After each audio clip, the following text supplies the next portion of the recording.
When somebody hears a voice that is not there, the origin of that voice is normally in their head. You can't use echolocation to find it. You can't feel the pressure of its volume. It is just there in your head.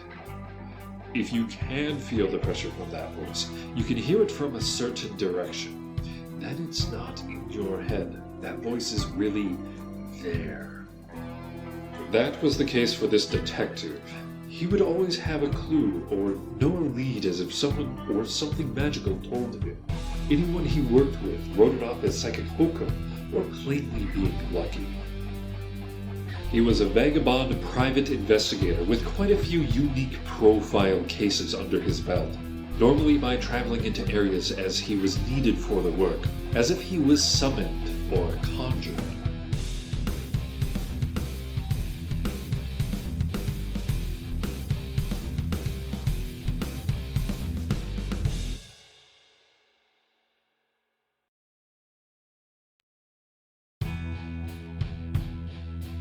Some would say that the best cases are the ones that would go sideways, or would be riddled with little twists. For the detective, that was not ideal. The more a case would carry on, the more he would hear the voice. Not that the voice was draining or harmful to his sanity. He had working with the voice down pat.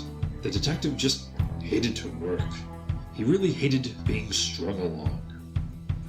The case today started with the detective meeting with a client in a remote, run-down gas station near the coast of Maine. As the detective arrived, the client was waiting at a picnic table. The client was a withered woman, not elderly but not young. She smelled like cigarettes and chicken bouillon cubes. She left the cap off her bottle of water she was drinking. The detective already hated this woman. "Thank you for getting here so quickly," the woman said excitedly while standing to shake hands. The detective brushed her hand aside and motioned the woman to take her seat. "So, why am I here?" the detective said lifelessly, as if he were a delinquent in the principal's office. "Well, my name is the woman tried to say before being interrupted. "No, why am I here?" he forced, slightly showing agitation. "Oh, I heard you were right to the chase," she said while noticing the detective rolling his eyes at her water bottle. "I own a small camp north of here and frequent a small island town nearby. I like their seasoning and furnitures that they make," she continued as the detective grew more annoyed. "Last week I went there, and I couldn't find a single person. As if they all boarded up for a storm and just disappeared. I returned twice, and now the bridge is up. I'm friends with a lady who lives near the dock, and she is always so nice, and even she never answered. Which is sad, because I was hoping to get some candles from her." "Have you notified any authorities?" the detective asked. "Of course," the woman said with confidence. "You think I would refer to a private detective first?" "Well," the detective tried to follow before being interrupted. "And you know what those blowhards said? This idiotic sheriff said I was making it up and trying to drum up a ghost town for business. They spoke about the island like it didn't exist." "No, I didn't upset her," the detective snickered at the woman's water bottle. The woman looked puzzled. "Do you have a name for this town? Also, the name of your friend if I can get there?" "Smogwood Island. It's not a flattering name, but a pretty town. They don't have phone service or anything for that matter." "Very worried," she said while still very puzzled on the detective's behavior. "Oh, my friend's name is Sylvia. She makes candles." The detective rose from his seat, nodding at the woman. "I'll see what I can find." As the detective walked away, she could have sworn she heard the detective muttering phrases at the mud puddles as he was walking by. The only things she picked up were, "No, I wasn't rude to her," and "Yes, I will try to be kind to this candle hippie." The woman looked at her water bottle with bewilderment and glanced back up, and just like that, the detective was gone.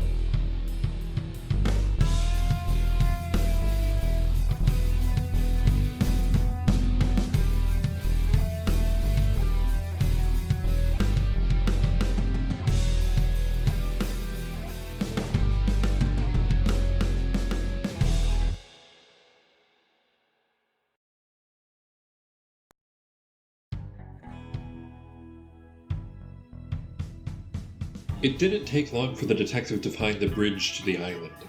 As the client claimed, the bridge was up. There was also a foul smell in the air. The detective's mood changed. This case was going to be serious. The detective heard whispers of the voice warning him of caution. The voice sounded monstrous and human. A soft baritone voice muddled by water and with a hollow background. "The island is guarded," it said. "Yeah, seems like a high-stakes round," the detective said while checking the magazine in his pistol, glancing at the stream running towards the town. Continuing down the road towards the bridge, the detective moved slowly, keeping aware of his surroundings. The closer he got to the bridge, the more the detective thought that something was off. The smoking camp lady had undersold the weird about this island, which means a lot coming from a guy who casually has conversations with boiling water, fog, and toilet bowls. Upon reaching the bridge, the detective checked the toll house to see if he could bring the bridge down. Upon reaching it, the only thing he found was blood. He knelt to see if it was fresh, but it wasn't. It's been dried at least a week now. Looking further, he found the lever for the bridge, but it was stuck in place. It also still had a hand attached to it that was encased in some type of hardened glue. The detective drawn his pistol, immediately knowing something was wrong. "Behind you," the voice shouted from a can of chicken soup that was left on the control panel. The detective whipped around to start firing. Crash! Something jumped through the window, forcing the detective out the door. They both tumbled through the doorway. The detective threw the thing to the middle of the road, while racing to grab his pistol. He looked up to see what he first thought was a wolf. But it was covered in oil, and its mouth was sideways, with a talon in the center for the tongue. It had 4 hairy spider-like legs and a hard stone spine that stuck out of its back. The detective fired 3 shots in its head without hesitation. This only staggered the creature enough to make it fall back to regroup. "You need to run. The voice screamed from the water under the bridge. Find the boat." The voice continued.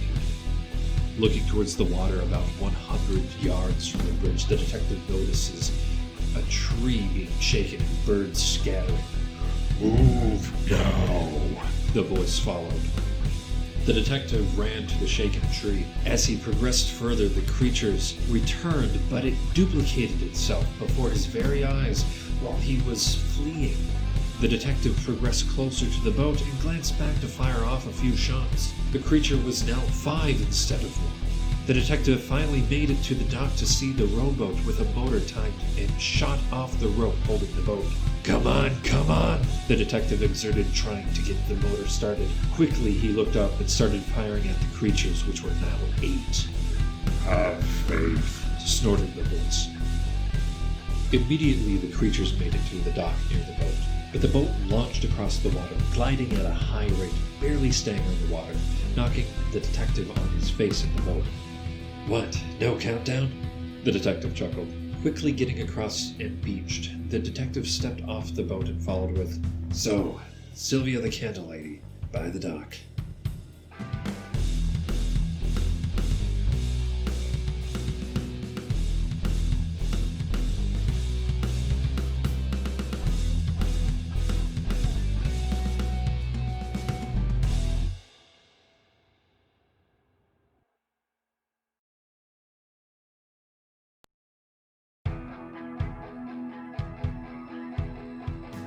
The detective quickly discovered that the island was completely barren. The stream ran dry. Some areas had splashes of blood splatter, and other areas looked like they were abandoned in the middle of a market day. Debris and belongings just left on the streets and roadside. Doors open, shops looted, and homes completely empty. Something terribly unnatural happened here. Walking through a high-end neighborhood, the detective couldn't hear the voice too well.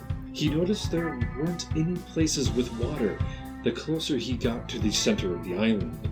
This put the detective on edge. With the day he had been having so far, He left his pistol drawn and loaded. Reaching the town square, the detective realized the only bit of water was a battered fountain, just sitting there in the open, spraying a soft stream a few feet into the air. The detective looked around and noticed how quiet it was. He also noticed the town square was an open area, surrounded by distant, tall buildings. Being watched, said the voice from the fountain. You know by what? The detective replied. Don't see anything. The voice said with dread. Something isn't right, continued the voice. The detective was about to respond, but suddenly he heard a shot from a tower nearby, along with something zipping past his head. The round smacked into a wall beside him and started freezing over. This shooter was no ordinary person.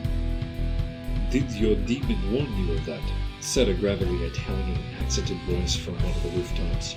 The detective quickly slid behind a bench and in front of a storefront, glancing around trying to get an idea of the sniper's location. The detective shouted to the fountain, Do you have anything? No, I can't. Don't understand. The voice uttered in disbelief. You really talk to your water. That's something, no. I thought I had witnessed it all, bellowed the sniper. The sniper fired another round from across the square, striking between the bench and storefront. The detective rolled to the side and darted for a fountain. The sniper fired another round immediately and hit the bench, turning it once. The detective dove behind the fountain into the water. How is he moving so fast? The moment I get a track on him, he ends up teleporting to a different group. Magic. I can feel it. The voice replied. Stay calm, continued the voice. Okay, I will stay calm while you figure out how we deal with a sorcerer sharpshooter, shouted the detective. The detective waited behind the fountain, trying to keep up with the sniper. Do you always bicker like a married couple with your demon, detective? The sniper said loudly, but somehow changing locations every few words. The detective fired rounds in a few different directions and waited. What are you doing? The voice sneered. Listen, you hear that? The detective asked excitedly. Between words, you can hear footsteps and a door opening and shutting. He's turning doors into portals. Also, he's only going to the same 4 locations, I think, he continued. All I have to do is keep him busy, and then I can get to one of the buildings when he's relocating. I can't see anything, the voice responded. The detective fired at 3 of the possible locations and sprinted to the 4th. He heard the sniper scamper to a door and come out on the roof above him. Very clever, detective. Didn't take you long to figure me out.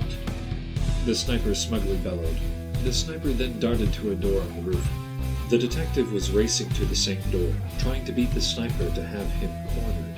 Just as the detective crashed through the door, he saw a purple flash and the sniper was nowhere to be seen.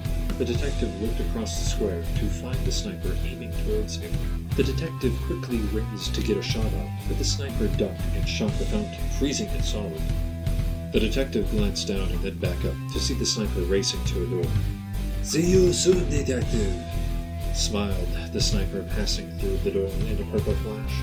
The detective got a good look at the sniper this time. He was a well-built man with a handlebar mustache. His outfit was the usual olive-drab military cliché, but his rifle looked like it had a silver bolt action with a black wooden stock that had a blue gem in it. Great, so we're enchanting firearms now. I gotta get to that dock, the detective muttered. He was worried. This was no ordinary case, and it wasn't an ordinary sideways case. This was about him, or the voice. The detective was relieved in the temporary quiet so he could think it over.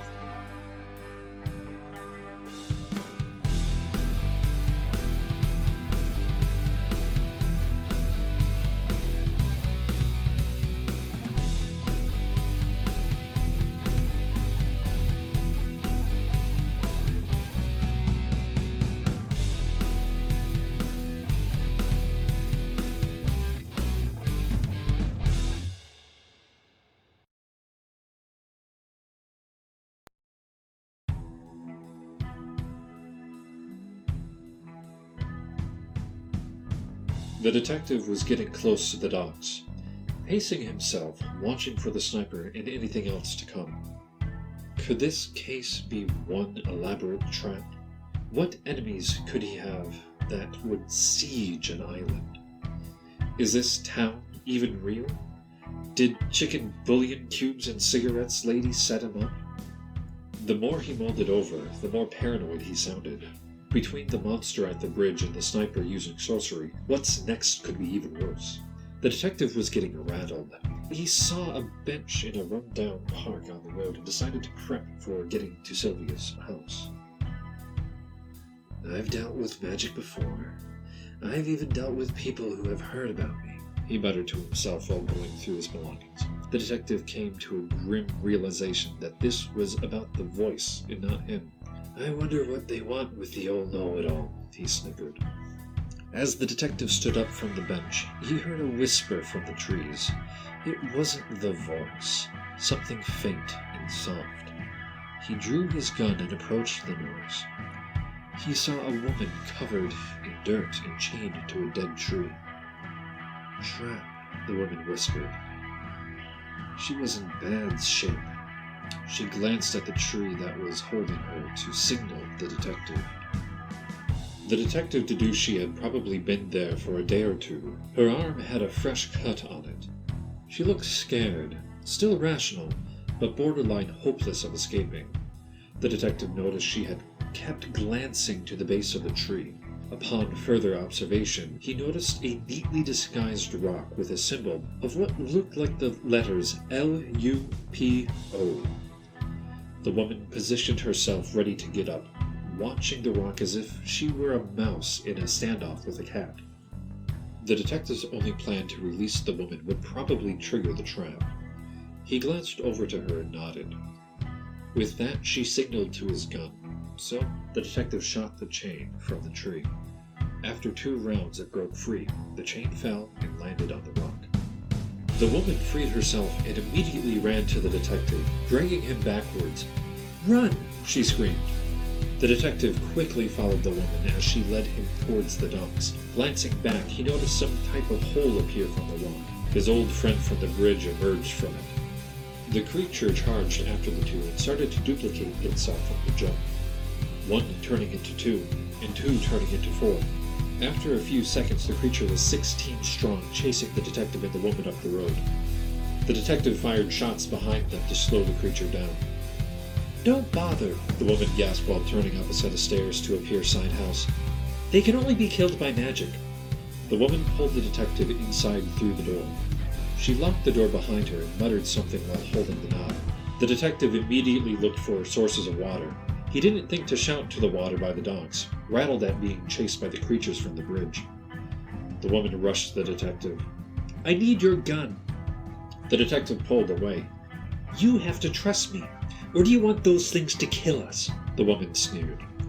The detective glanced around once again for a source of water, but couldn't find anything before the woman called to his attention. "What? Do you need my name? It's Sylvia," the woman continued to sneer. The detective looked at Sylvia with trust in his eyes and handed her the gun. Sylvia laid the gun on a table and then held her hands above it. With her voice echoing in the walls, she then said, "Gniftkil." The gun started to shake and suddenly a lightning bolt was etched into the tip of the barrel. "What did you do to my gun?" cried the detective. "I blessed it with lightning," answered Sylvia. The detective immediately remembered the sniper and his rifle. He didn't trust Sylvia again, but she handed his gun back and seemed like she wanted to help. The detective went to the door and glanced outside. The creatures seemed to have hidden out of sight. Sylvia grabbed something off her dresser and followed the detective out the door. The detective readied his gun and slowly moved down the stairs toward the road. The moment his foot touched the bottom step, one of the creatures lunged at him, and the detective struck it between the eyes, following with a static discharge with a round hit. The creature staggered on its feet and faded to dust. The detective felt relieved and continued around the dock. 2 more jumped out, and the detective clocked them in the head as well. The detective was getting confident and excited about his new lightning gun. The excitement soon was buried when 5 more came out. They fanned out and surrounded the detective. After a short standoff, they charged at the blink of an eye. The detective dodged two of the front runners and shot one that was charging him from his side. He immediately dove to the ground, dodging more from the other side. As they passed, the detective shot one in the back, killing it. He shot one of the front runners while they were turning around. Sylvia caught up and then helped the detective back to his feet. Things started to look bleak when they looked around because the rest of the creatures had duplicated surrounding them. The detective checked his gun in his coat. He only had about 10 rounds left. As he raised his gun, Sylvia brushed him aside and then pulled a boomerang from her coat. "Get down," said Sylvia as she whipped the boomerang towards one of the creatures at an angle. She continued by uttering some gibberish over and over as lightning fired from the boomerang and started striking the creatures. They dropped one by one, second after second. After a quick moment, the couple was surrounded by a circle of ash. "They caught me off guard last time," uttered Sylvia while collecting her boomerang. The detective had nothing less than astonishment on his face. "What was that?" "Well, most witches have wands or staves, but I wanted something flashier, so I have this boomerang," Sylvia said with a smug little grin. "So, you are a witch? That sells candles?" the detective asked with a snarky tone. "Candles? Oh, you've met Mallory. She's so sweet. Smells weird," Sylvia answered. The two walked back inside Sylvia's house. She started rummaging through her kitchen as she sat the detective down at a table. "So, about a month ago, we had this church open up. But not a normal church. It was like one of those we're religious but never read the Bible ordeals usually set up in a bingo hall," Sylvia explained. "Then, after a few days, they started asking around about me. Apparently they heard I was some master enchanter," she continued. "Then, when they find me, one of the beasts attacks me and I wake up chained to that tree. And then they made me enchant some creepy guy's rifle." "Why?" the detective inquired. "To capture a demon and kill a detective," Sylvia said. "Which I'm guessing is you. So, where's this demon?" The detective looked up and laughed, which confused the witch. "Can you pour me a glass of water?"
After a brief history lesson of the past few hours, Sylvia and the detective were caught up with each other. Sylvia poured the detective a glass of water. "So, you talked to this thing and you solved magic-related cases together?" Sylvia questioned. "Not all cases are related to magic. Just eerier ones that usually lead to some mediocre sorcerer or creature with delusions of grandeur. Ain't that right, partner?" the detective said to the glass of water and Sylvia. That's correct, the voice answered. "I'm fine. Sorry for the delay getting back to you. Apparently this one's about us," the detective followed. Sylvia was looking hard at the glass of water. Who is this partner? The voice sneered with jealousy. "This would be Miss Sylvia," the detective said. Sylvia waved the glass of water. Then she looked at her hand in a perplexing manner to wonder what she just did. The candle maker? The voice questioned. "That's correct. I guess this cult has been very interested in you, so they lured us into this trap," said the detective as he was looking at Sylvia, who was still covered in dirt.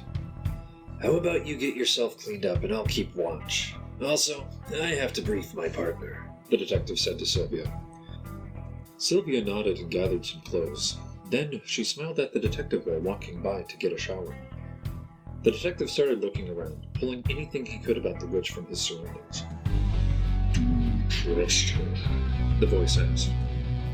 Not fully, but she is trying to help. She seems to be some kind of witch. She enchanted my gun like the sniper's, but she claims that she was held captive and forced to do it. She also claimed that the cult has been looking for a way to capture you and kill me, the detective responded. The townsfolk. After the cult moved in, they chased most out and sent the creatures and sniper to kill the rest. Which explains the blood. Can't ID the remains since the creatures ate them. They kept Sylvia around as bait, the detective explained.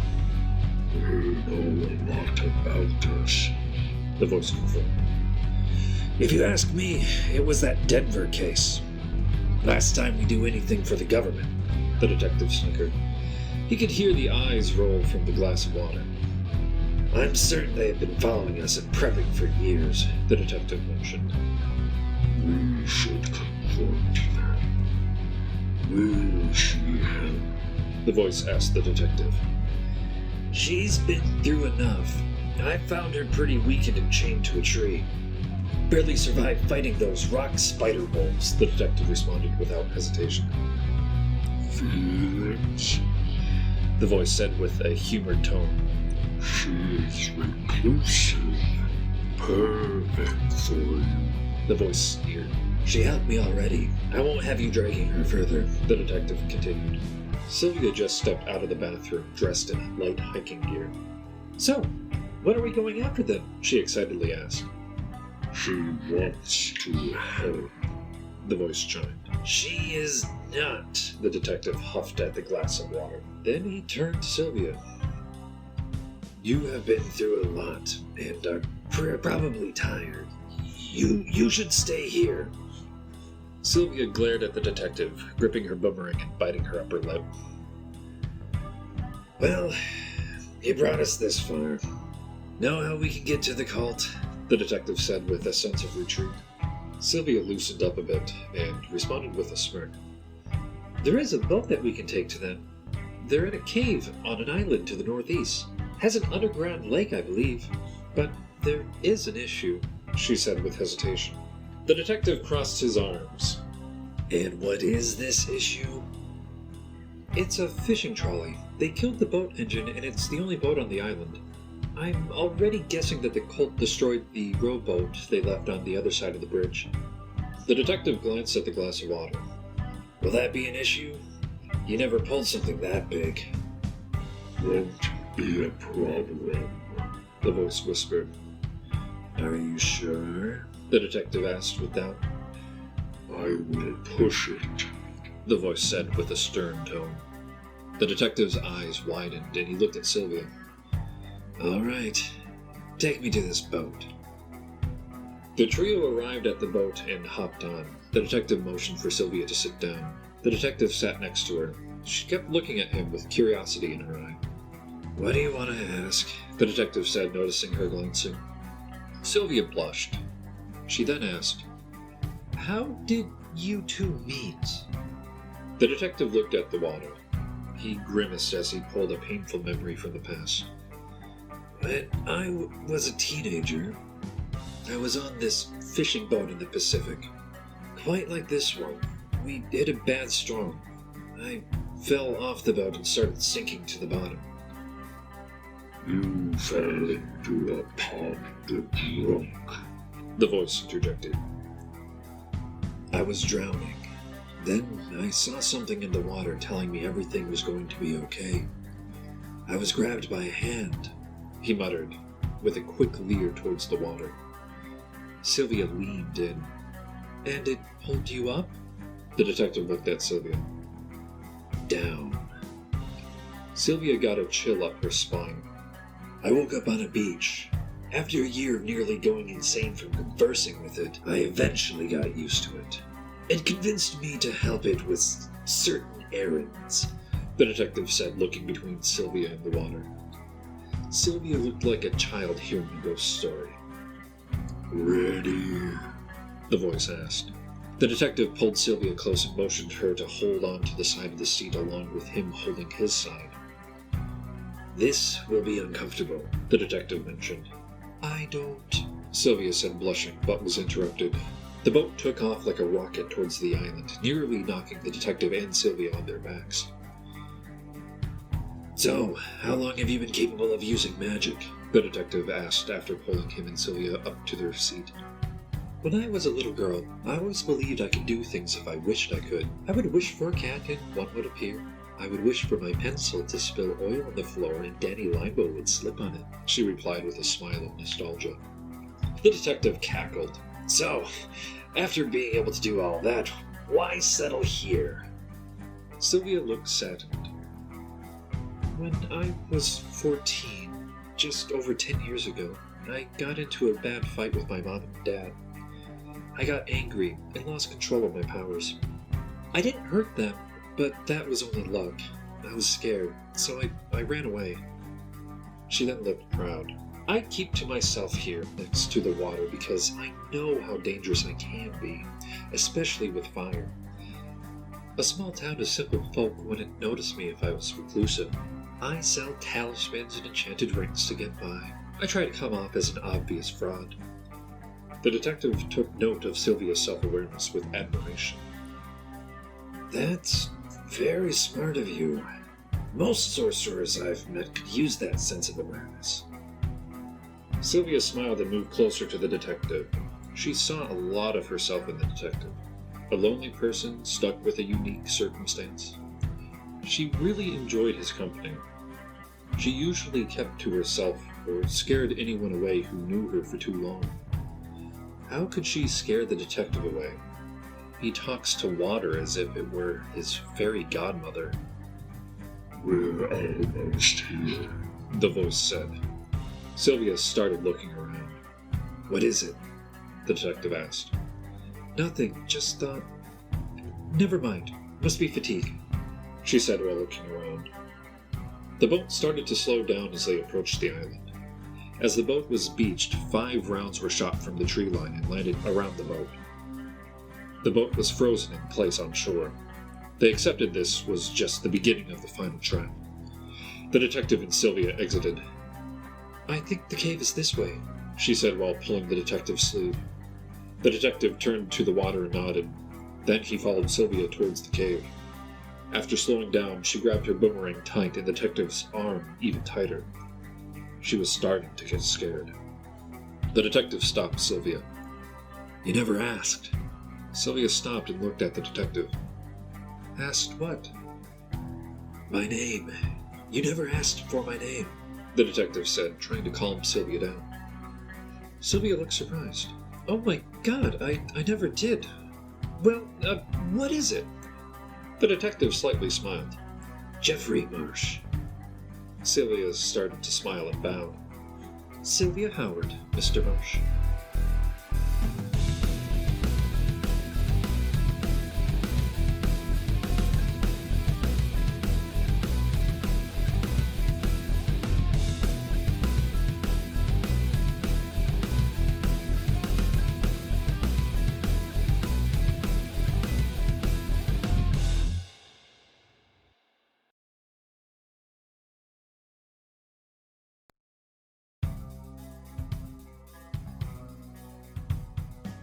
The two walked through a narrow path towards the center of the small island. They stayed close because they knew the sniper was lurking nearby. The detective was looking around, wondering if the sniper was going to try to kill Sylvia.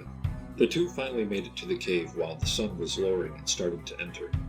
It smelled of blood, ocean water, and sulfur.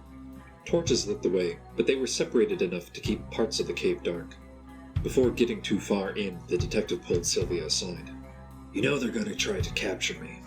They want me to summon my partner, but I don't know if they have any idea how our relationship works.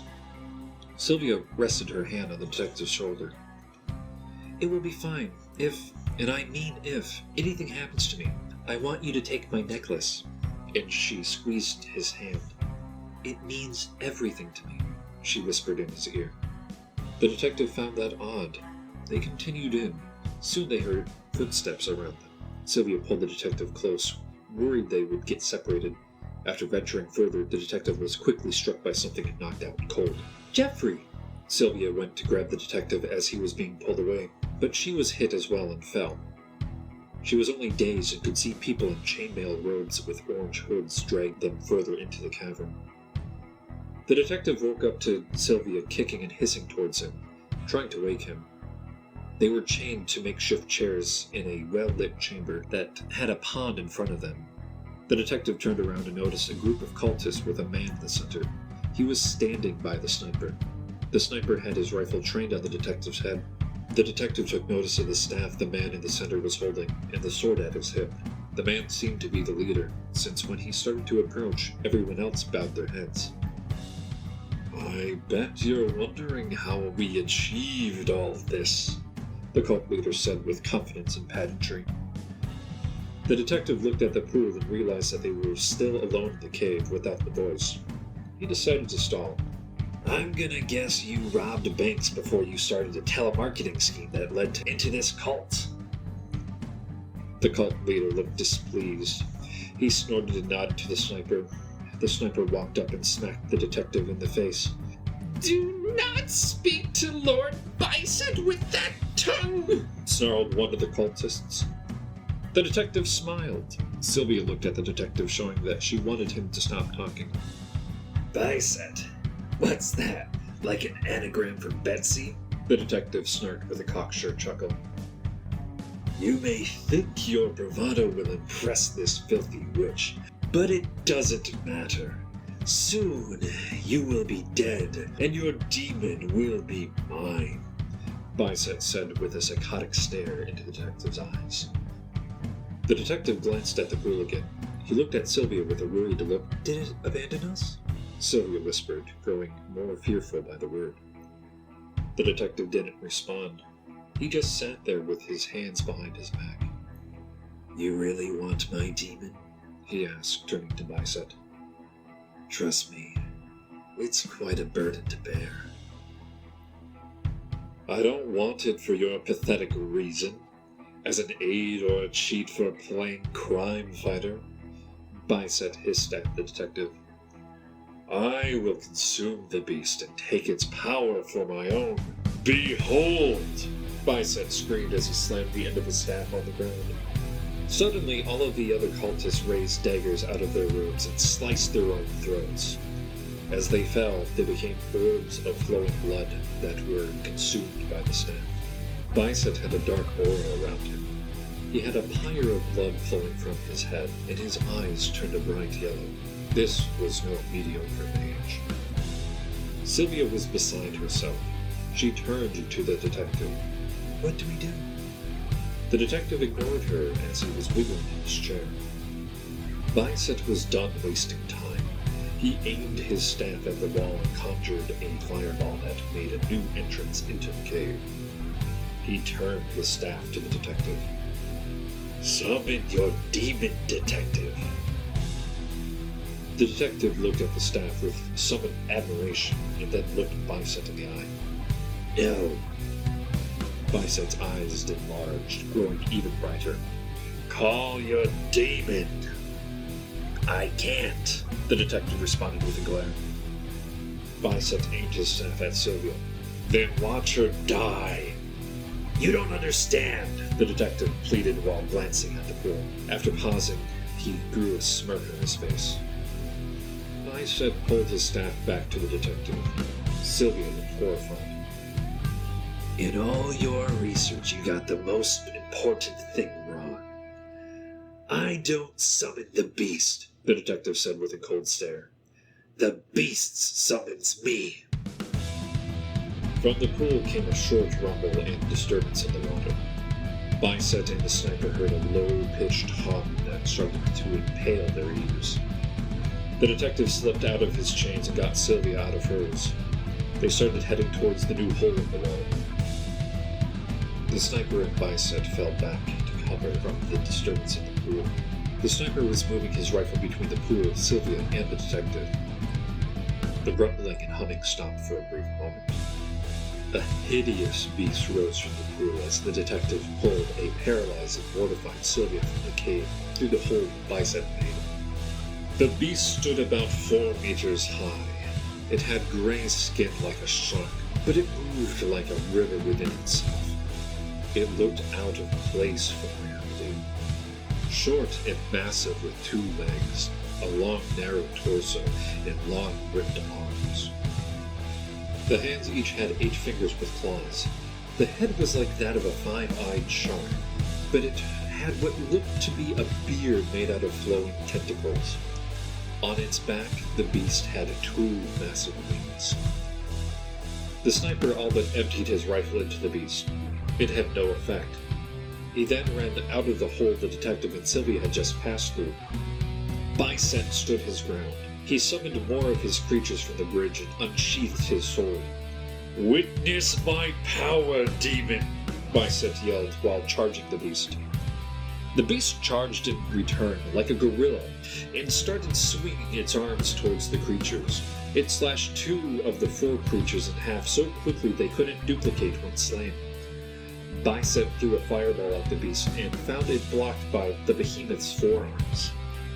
The beast whipped one of its wings around and swatted the wizard back towards the wall. While Sylvia and the detective got further from the hole in the wall, the remaining 2 creatures regrouped and duplicated to charge the beast in the cavern. As they were getting away, something struck Sylvia in the back. As she staggered and fell over, she turned, throwing her boomerang, striking the sniper in the face and knocking him down. She was too weak to recreate the lightning spell like last time. The detective caught Sylvia and laid her on her side. She looked at him as she was fading. She couldn't speak. The detective looked at her with a blank expression. He had never had a partner or a friend he was worried about losing. He started to panic. With her remaining strength, Sylvia grabbed his hand and rested it on her chest. The detective felt her necklace. He immediately remembered what she said before entering the cave. He pulled the necklace off and whispered, "Everything," into her ear. Sylvia's wound started to heal at a rapid rate. The detective started to pull her to her feet as she was coming to. "Neat trick, huh?" Sylvia coughed out, trying to smile. "Oddly enough, this is a first," the detective said, chuckling. Sylvia looked puzzled. "What first?" "I actually have never seen a healing talisman work before," he replied.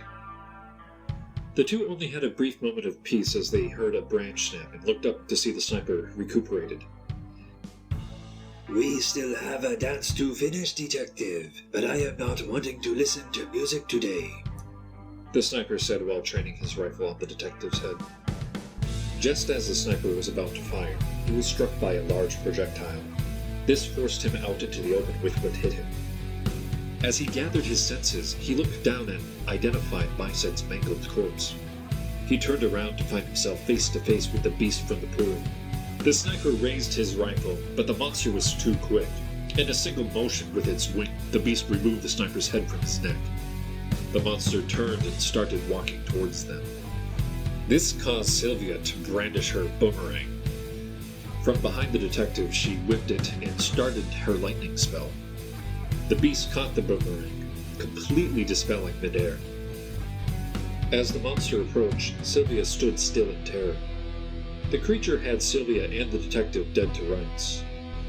The detective just stood there looking constipated. As the beast stood upon them only a few feet away, the detective smirked.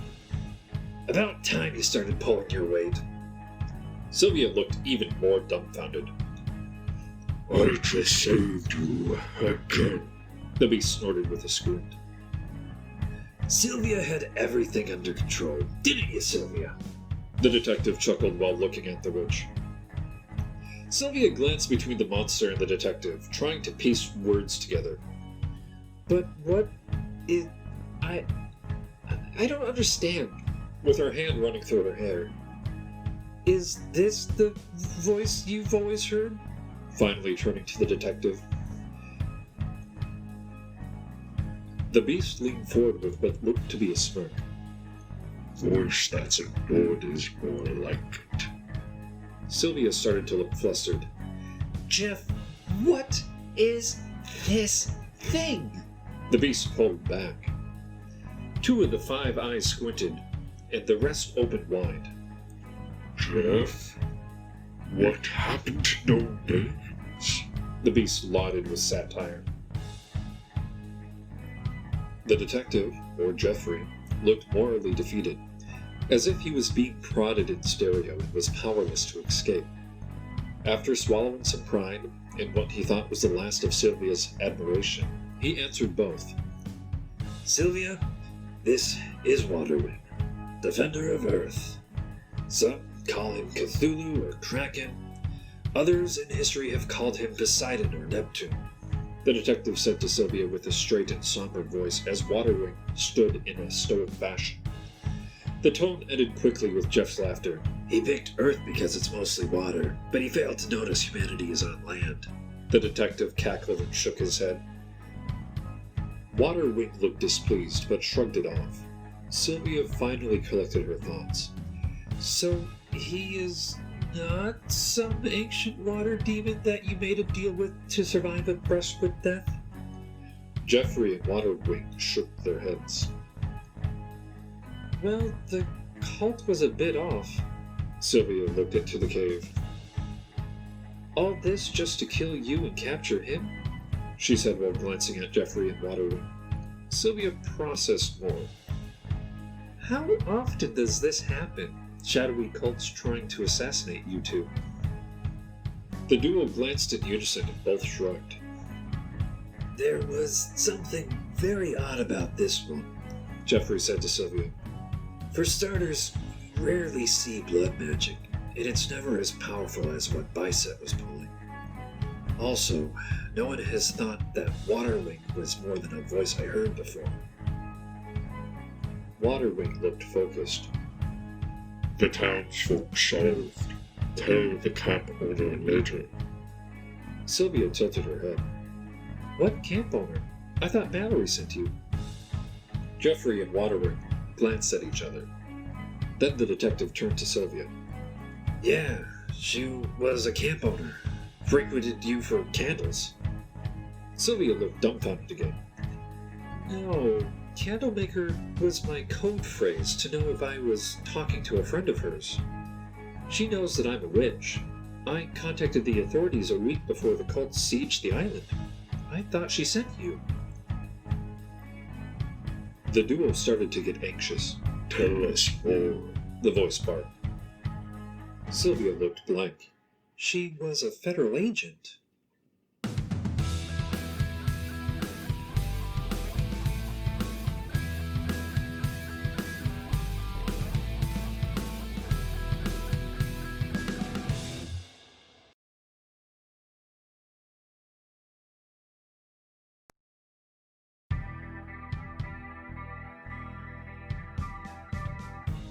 The trio exchanged looks until Waterwing broke his silence.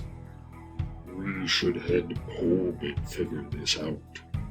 Jeffrey nodded and followed Waterwing back to the boat. Sylvia hustled to keep up with the two. What does this mean?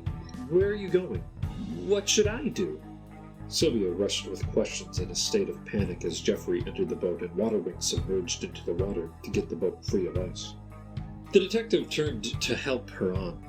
We can give you a ride to the mainland, and you can rebuild your life. Maybe reconcile with your parents. But you'll be looking over your shoulder for cultists, feds, and other nefarious individuals. Sylvia interrupted. Is there an or? Jeffrey chuckled with amusement. Or you can come with us to our hidden fortress in the ocean. Jeffrey turned to the water looking annoyed and shouted, Yes, we will stop for food and her belongings. Sylvia looked unsure, then took the detective's hand to get on the boat. Never seen a fortress before. Then she got excited. What do you want to eat? The detective turned away and pinched the bridge of his nose, completely ignoring Sylvia's question. As the boat pulled into the dock, Sylvia hopped off to collect some belongings. She stopped for a second and frowned. I may be a bit sorry. The detective nodded and watched the witch head off to her house. Don't like government getting involved, Waterwing voiced from the water. The detective kept watch for Sylvia as she was breathing out items, most likely related to her witchcraft. Probably a big player behind the scenes. Just like the last time government targeted us, Jeffrey answered. Another cult? Replied Waterwing.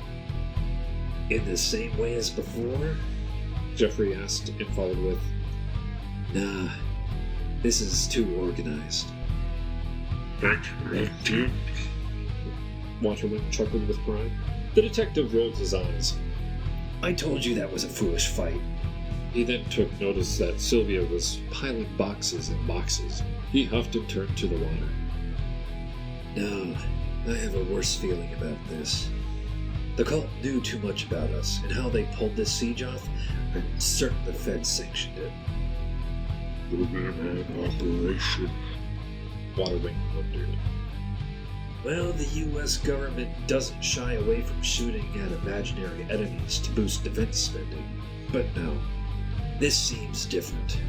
That sniper and Bicep were a rare package. Maybe the church? The detective smirked. They may be one of the last few bowls of cornflakes we haven't peed in. Waterwing responded. We will get through. Always do. Jeffrey nodded towards the water while trying to keep his head clear. He noticed Sylvia waving for help with her belongings. He walked over to help her load them onto the boat while trying to ridicule her for needing everything in her house. Sylvia brought out a roll-up hide filled with medieval weapons and set them with the boxes. Preparing for war? Jeffrey snickered. No, these are relics, so don't touch them, Sylvia said with a serious tone. The two chimed back and forth about Sylvia's luggage and Jeffrey's ignorance of collection etiquette. While loading the boat, they bonded over talking about food options while settling on pizza. Waterwing just waited around wanting to move on to the next challenge, but he also wanted to take time to think about what's to come in the detective's theories. The boat ride was slow and calm. 3 days had passed with Jeffrey and Sylvia exchanging stories, and Waterwing stopping to get a word in to correct the accounting of Jeffrey's. The trio tried to milk every aspect of the trip, knowing hard tidings were to come. How are cults becoming more direct and informed? How much does the federal government know about Waterwing? Who is gunning for them now, and why? The fortress was finally in sight. It was a massive rock castle in the water. Sylvia mentioned it was about the size of a stadium, maybe even bigger. The perimeter had a giant emerald rock wall surrounding it. Sylvia looked on with hopes of a brighter future. The detective looked behind him, wondering what his past is coming to haunt him. Waterwing looked at the two above, wondering about what's next for the suspect witch and the detective who talks with water.